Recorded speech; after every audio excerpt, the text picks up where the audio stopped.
Hey everybody, welcome back to When Harry Met Board Games, where we feed our people with relatable content and our victory condition is your satisfaction. I'm Harry and today we have another top 10 list for you all. Today I'll be doing my top 10 games from the year 2005. And if you've been following this channel, you know that I've made a few of these lists that are specific to a certain range of years. I've made my 1991 to 1995 list, my 1996 to 2000 list. Not too long ago, I made my 2001 to 2004 list. And this is the first year where I feel like I can make a top 10. I had about 15 games to pick from this year as a short list. And I can make a top 10 of games that I like a good amount for this year, the year 2005. So I'm just ranging these straightforward. From 10, the game I like the least of these all the way to number 1, my favorite game from this time period in the mid-2000s, 2005. And now let's get straight to it. My number 10 game from 2005 is Euphrates and Tigris, A Contest of Kings. And this is a card game implementation of the massively successful and popular Tigris and Euphrates, the classic game. And I will say this. Aside from the fact that I like the spatial element, or maybe not the spatial element, but the physical component element to the original Tigris and Euphrates, I think this game actually is a little bit neater and more creative. Because what's really cool is every time you have a hand of cards, right? And you're using your cards kind of like you use your tiles in Tigris and Euphrates, except there is no board with a bunch of a square grid of spaces. Instead, you just have 8 imaginary slots through which you could place these cards. And each of these 8, columns represent one kingdom until you play cards that merge them. And you have the same categories as in regular Tigris and Euphrates. You got your red for your temples, and your green for your markets, and your blues for your farms, and your blacks for your civilization, kingdoms tiles. So you got the same stuff. But what's interesting about this game is you're managing your hand is every time you play a card that grants you the ability to score in that color, because that's how it works in Tigris and Euphrates, you play certain tiles and they will score you points in that color, right? In this game, when you play a red, you don't just get a red point. You need to have a red card in your hand. And then you place that red card down in your victory pile. So managing these cards is so much tougher than it is in Tigris and Euphrates. So it very much restricts the game. And it really keeps you from making some all-out decisions, because if you don't have those cards in your hand, you're not going to score for it. So you always want to have a couple of cards in your hand from the colors that you're trying to score from. But it retains the same feel of Tigris and Euphrates, a little bit conflict-oriented, or very much so, I should say. And it retains the same mechanism, the scoring mechanism, where the color in which you score the fewest amount of points is your final score, right? So you want to build evenly so that at the end of the game you have a good amount of points even in your lowest category, right? So even if you're dominating in one color, if you're doing horribly in another color, then you're most likely you're going to lose the game. Really cool, really fun. If you like Tigris and Euphrates and you like card games and you want to try something a little bit different, this game might be worth your attention. My number 10 board game from 2005, Euphrates and Tigris, A Contest for Kings. And now we're going to move on to my number 9. And my number 9 is a party game. Wits and Wagers in particular. And it's very rare for party games to make it to my list. As a matter of fact, I think the only time I ever included party games in the list were in my top 10 party games of all time, which the video has not gotten lots of views. So therefore, you guys are probably not very much interested in it. But the reason why Wits and Wagers makes it to this list is because it actually is one of my, if not my favorite party games of all time. It feels very much like a board game. As a matter of fact, one of the knocks that lots of people have on it is that it's not very funny or silly. It does not create too many laugh out loud type of moments. So it almost doesn't feel like a party game. So maybe that's why it makes it to this list. It's a trivia game, but you don't necessarily need to know the trivia. That's what's really cool. You bet you write your guesstimate of the answer, and the answer is always something numeric, which is really cool because you have some gauge based on your common sense, based on whatever the question is, and your knowledge of numbers, right? You get to put an answer. It's not like a word or a couple of words that you may or may not know. And then all the players line up their answers in ascending order, and then they proceed to bet on the answer that they think is correct. So you don't necessarily need to bet on your own answer, right? And you might use your knowledge of the other players and how highly knowledgeable they are in specific areas, specific topics and subjects. You may use that to influence how you bet and whose answer you bet on. Really cool. It's a 1 through 7 game, but if you have a bigger group, you can just split into teams, and it plays really well that way. It actually factors in lots of groupthink and cooperation and agreement, right? Really cool in that sense. And the wagers part, because you're using your wits for the trivia, the wagers part is you're betting on these answers, and as you bet, you win money based on the odds, because where these cards line up in ascending order determines their odd. They could either pay a 5-to-1 or a 4-to-1 or a 3-to-1 or as low as a 2-to-1. And you make that money in poker chips. And then in future rounds, when you wager or bet on different answers, you can include as many of those poker chips as you want to really run the gambit, to really risk it all and try to make even more money and have an insurmountable lead. Really cool, because quite often at the last round, everybody in theory, or most people actually in theory, still have a chance to win if they get the right answer. They probably have to bet on the answer that nobody else is betting, and they probably won't win and it has the craziest odds. But if they get it, there might be a mathematical chance of them winning the game. Fun game. My number 9. Game from 2005, Wits and Wagers. And now we'll move on to my number 8, and it's a relatively recent game, and that's Beowulf, the Legend, designed by Reiner Knizia. And I've heard lots of knocks on this game. This is based on the Beowulf legend. Lots of people, I personally don't have any affinity or even familiarity with the legend, so I'm not as emotionally invested as some people might be, but a lot of people have knocked this game because it doesn't feel like Beowulf. It's basically a auction bidding game where you just go through all these different episodic rounds, which represent different chapters or times within Beowulf's legend. And in all of these different episodes, you need to bid a certain amount, a certain type of symbol, which represents a suit or a currency, if you will. And there's 2 different types of bids in this game. You have your simultaneous bids, and you have your turn order based bids. Those are the 2 different types of bids. And the episode will determine whether it's a simultaneous one or a turn based one. And throughout the game, you're making choices, you're taking risks to draw extra cards into your hand, to add them so you could have cards of the currency that's applicable. But at the same time, you fail in those risks, you gain scratches, and scratches eventually turn into wounds, and wounds count as negative points towards you at the end of the game. But what happens is we're bidding, and the auction bidding is very interesting because in this game, you definitely don't want to, well, the simultaneous ones are different, but the turn-based bids, you don't want to overwhelm or intimidate your enemies too much, because if you play too much cards, you might trap yourself, right? Or you play too much. Because when you play the first card, the first person to start an auction can only play 1 card. Every subsequent player doesn't need to necessarily pass the current bid. They just need to equal the current bid. But if it gets back to you and the current bid is still the same, you bid a 1 and everybody else just bid a 1, you're not good just because it's a 1. Because on every turn of the bidding round, you need to add at least 1 more card. So even if the auction did not go up by the time it goes all the way back around to you, if you cannot contribute 1 more card to your bid, then you are obligated and forced to drop out. And then what happens is you got all these different spaces that give the players different rewards, different varying levels of rewards.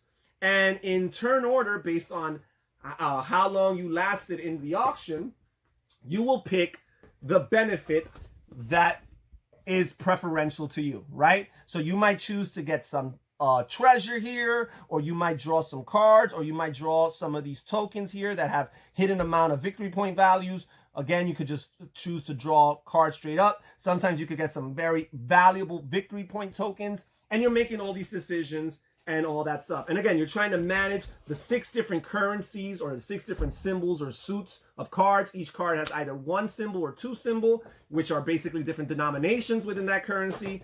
And obviously the 2s are more valuable than the 1s. Really cool, really fun. I like it for what it is, which is a neat auction bidding game with lots of little things going on in between it.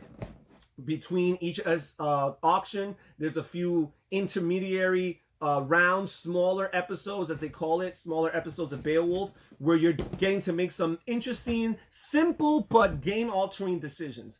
My number 8 board game of 2005, Beowulf the Legend. And now we move on to my number 7, and my number 7 is Palazzo, another Reiner Knizia game. So this is already 3 out of the first 4 are Reiner Knizia games. But this is a really cool game. If you like Alhambra, this is a game to consider. Very similar to Alhambra in that you have 4 different markets from which you're purchasing tiles to place on your player area in a very spatially oriented way, except unlike Alhambra, where you're making one singular edifice, your Alhambra, and everything has to link and connect to your Alhambra and to your starting space, your starting tile. In this game, you're actually creating separate palaces. That's what the palazzo means in Italian, palaces. You're creating separate palaces, and the palaces have 5 levels potentially, and you're trying to build them in ascending order, 1, 2, 3, 4, 5, but sometimes you miss out on a 2 and you might have to jump from a 1 to a 3,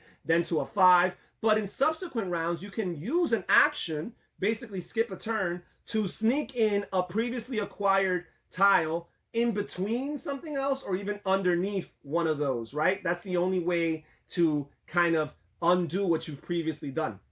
But it's really cool because the buildings or the palaces are comprised of 3 different materials. You got stone, clay, and marble, I believe. So they're different color coded. And if you can build a palace of multiple different materials, but they're more valuable to you at the end of the game if they're singular, right? If they're just monolithic or they're just one type of material.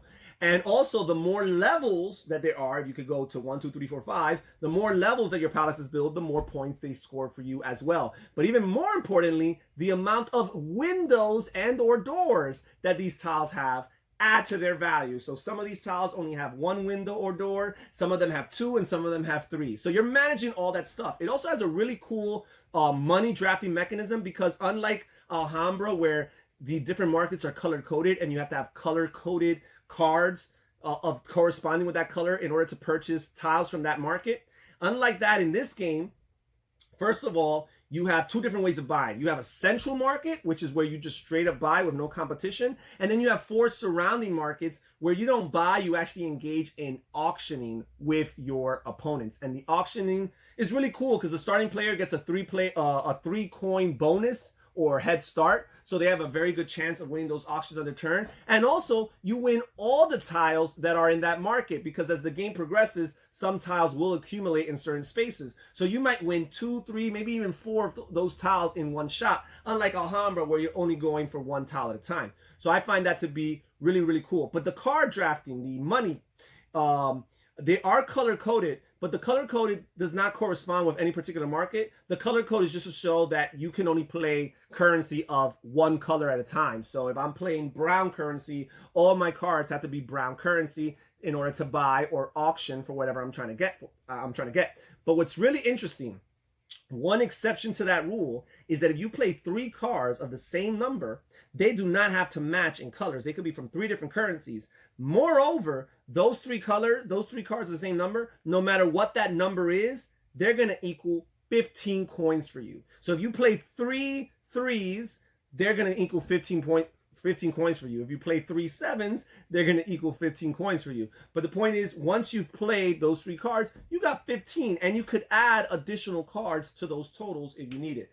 Managing that is really cool. The drafting of the money cards, every time you choose to use your 1 action of your turn to draft money cards, you draft from a face-down deck, you draft the top 3 cards, you keep 2 of them, and then you give the 3rd one, the remaining one, to your opponent. Or if you're playing multiple games, you draw additional cards, and you give 1 each to your opponent. So that part is really, really cool, because every time you help yourself with money, you have to keep in mind that you're also helping your opponents Lots of cool, neat mechanisms.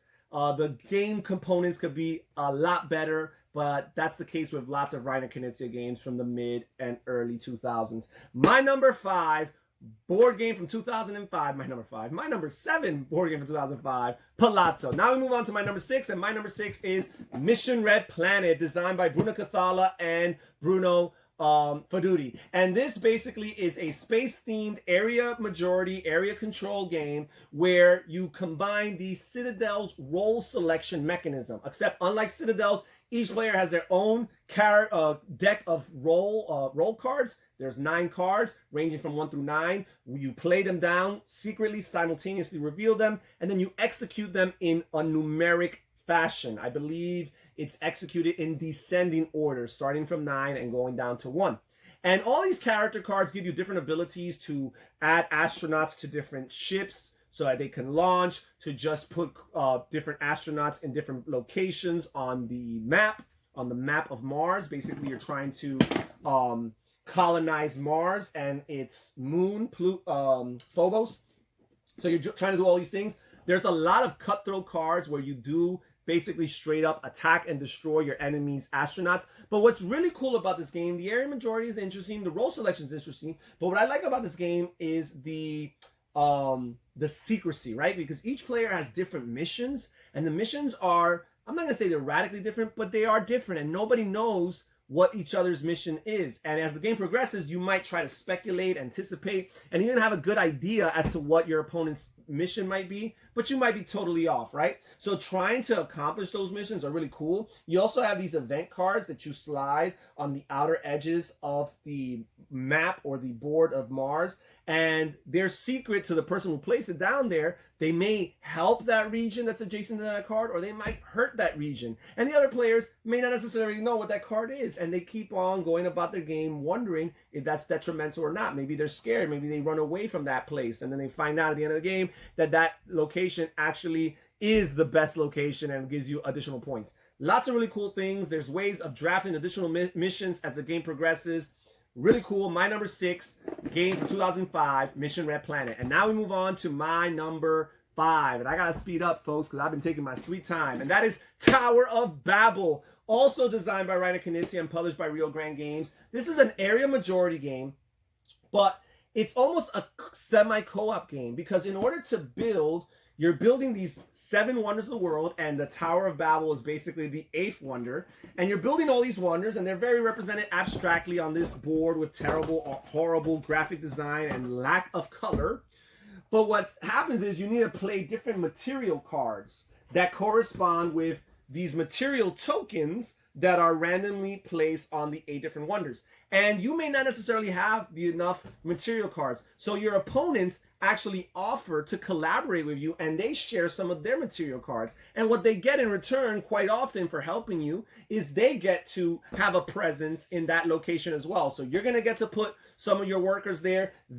Whatever opponent helped you gets to put some workers there. You also have a set collection of all the different material circular tiles that you're acquiring throughout the game, because if you accumulate enough of them, they exponentially score you more and more points. Also, every time you're done completing a wonder, you're going to trigger a scoring round, and whoever has the majority there, it's an area majority game, is going to score more points. Whoever has secondary is going to score a significantly lower amount of points, and then whoever has any presence there, 3rd, 4th, or 5th, it doesn't matter, is going to get a 3-point consolation prize. But what's interesting is, with each subsequent scoring round, the numbers are going to, the disparity between the numbers is going to increase, right? You're going to get more and more points for being first, and the players who get the consolation prize, it won't mean as much then. So you're managing these scoring progression, you're trying to do the set collection, you're collaborating with your opponents. As a matter of fact, if you offer a certain amount of cards to your opponent and they happen to turn you down,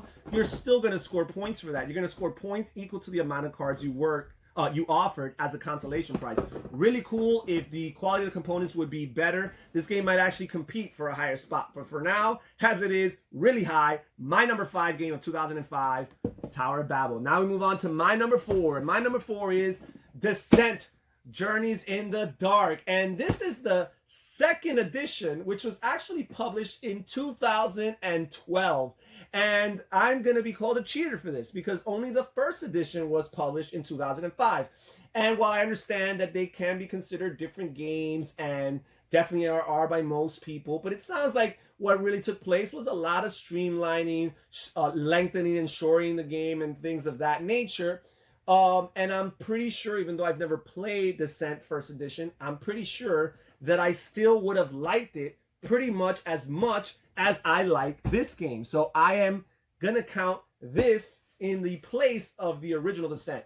Fun game, thematic, dungeon crawler, RPG style of board game. The campaigns in this game is really where the heart of this game lies, where you can progress and build your character, or if you're the overlord, you could progress your overlord as the game goes on from quest to quest, right? And finally, ultimately, whoever wins the 9th quest in this game is the winner. So even if you've lost the majority, if you can level up your characters and get strong enough to win that last quest, you are the winner of the entire campaign. Lots of rich storyline, great asymmetric powers between the forces of good, the forces of evil, lots of amazing, cool, different monsters to pick from, lots of storyline and narrative involved in this game as you read through the different quest books. My number 4 game from 2005, Descent, Journeys in the Dark. Now we move on to my number 3, and my number 3 is San Juan, designed by Andreas Seitfarth and published by Ravensburger Games. At least this edition is, and Alea as well. This is a really cool, this is the card game version of Puerto Rico. I do like Puerto Rico. I probably like Puerto Rico a little bit better than this, mind you. I don't know. My opinion fluctuates with this from day to day. But I do enjoy this game drastically. It reminds me of Race for the Galaxy. I know that this kind of came out first than Race for the Galaxy, but they were kind of in production or pre-production around the same time. But this game is really cool. I love the idea of city building, and this is basically what this game focuses on. Yeah, you have a little bit of trading and shipping to kind of simulate that idea from the original Puerto Rico, but for the most part, you're building different buildings that give you different amount of victory points and give you different amount of special abilities. So for example, here, the owner draws 1 card when producing at least 2 goods. And you are trying to buy these cards, and this is a multi-purpose card game, which I do enjoy. Basically, your hand of cards can be buildings that you place down. They can be money that you spend to build said buildings, because all those buildings have a certain cost. Or they could be slid underneath a production building to represent a resource or a good that's been produced by that building.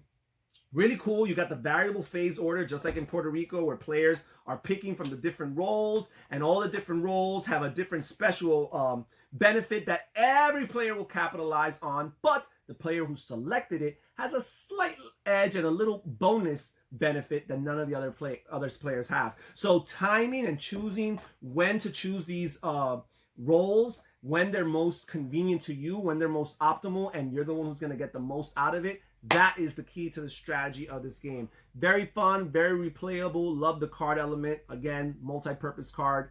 Love those style of games. My number 3, board game from 2005, San Juan. And now we move on to my number 2. And my number 2 is Runebound 2nd Edition. And this truly came out in 2005. Runebound 3rd Edition came many years before. Runebound 1st Edition was published in 2004. But Runebound 2nd Edition did indeed come out in 2005 as an answer to Runebound 1st Edition. There were some things that very quickly they realized they had to clean up. In particular, I believe the main difference that they made was they changed a 20-sided die for a 10-sided die, which created 2 10-sided dice, which created much more variation, and it was very important.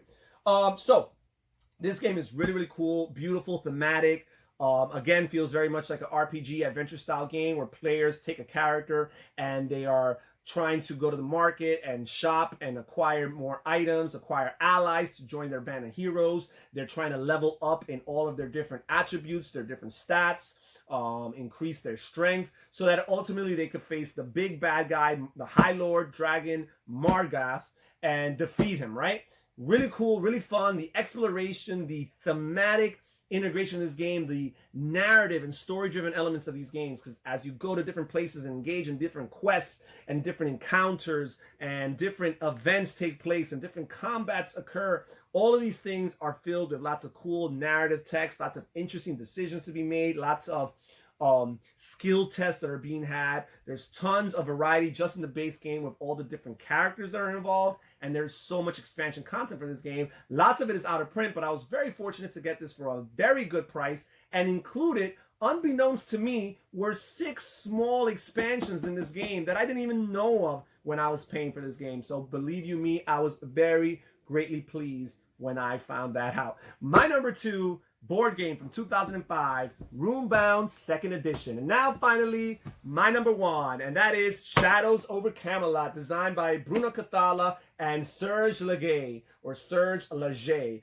This is published by Days of Wonder. This is a cooperative game. It's an amazing game. It accommodates up to 7 players. King Arthur theme. Players are all working together to solve all of these different quests. And basically, they're just playing poker. You're trying to collect or complete different sets of cards. Sometimes you're trying to do 2 different pairs, or a full house, or 3 different pairs, or 3 different threes of a kind, or a straight of 1, 2, 3, 4, 5.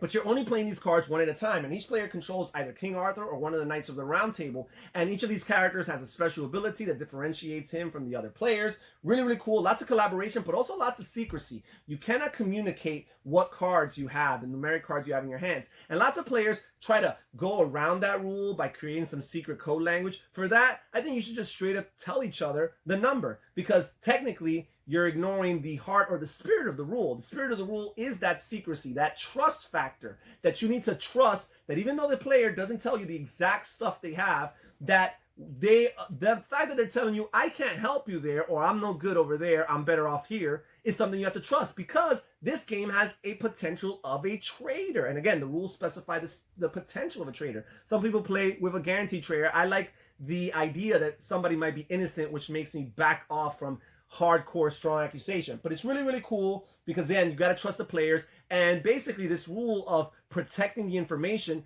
that's exactly what it does. It protects the traitor, so that the traitor is not more easily exposed, and gives them a fair chance of winning. Mind you, it's really hard to beat that traitor, because this game, even without a traitor, is a very tough game. But it's really fun, thematic, simple gateway type mechanisms, but with some really cool, rich, thematic, experiential gameplay that might actually intimidate new gamers, because when you look at the board and you look at everything that's there, it looks like it's a lot. But once you play it, you realize that it works. Really fun. Lots of great interactions in this game. My number 1 game from 2005, Shadows over Camelot. And that's it, folks. Thank you so much for joining us here at When Harry Met Board Games. Comment down below. Tell me what's your favorite game from this time period. Which games did you like from this list? Which ones were you surprised? Which ones you think should be disqualified? This is Harry from When Harry Met Board Games saying take care, everybody. Stay safe, stay healthy, and have fun gaming. Bye-bye.